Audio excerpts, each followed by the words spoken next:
Avropada bir ay işləyərək özümüzə maşın alırıq. Bölüm 23. Bu bölümdə danışmaq istədiyim mövzu maaş mövzusudur. Ən maraqlı, ən cəlbedici mövzu. Polşada maaş nə yerdədir, vəziyyət necədir?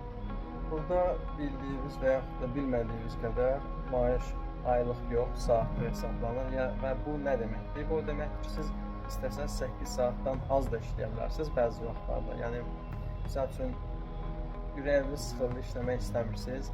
O formalar demirsiniz, yəni onu deyərsən ay ərzində bir dəfə, iki dəfə, nə bilim, işi fırlatmaq istəsən və yaxud da ürəyin sıxıldı, işləmək istəmirsən, 8 saatdan az da işləyə bilirsən. Və burada da maaş dəyişkəndir.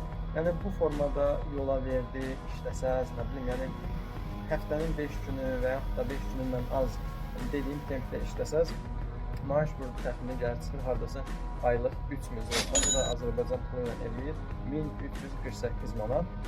Ondan sonra ortalama, yəni aşağı yuxarı burada hamının aldığı maaş 5000 zlotdan danışım. Bunu da yəni almaq üçün gərək həftənin 5 gün işləyəsən, bir-iki dəfə də 6-cı gün işləsən, səhv eləmirəmsə 5000 də keçir. Bu da Azərbaycan pulu ilə eləyir 2246 manat. Yəni hamının aldığı, hamının buradan aldığı, hamının işlədiyi maaş budur.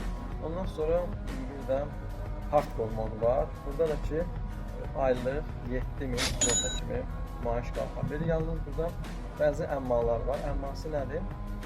Gərək bütün həftənin 6-cı günü işləyəsən, onunla yanaşı artıq saatlara qalasan və çalışasan.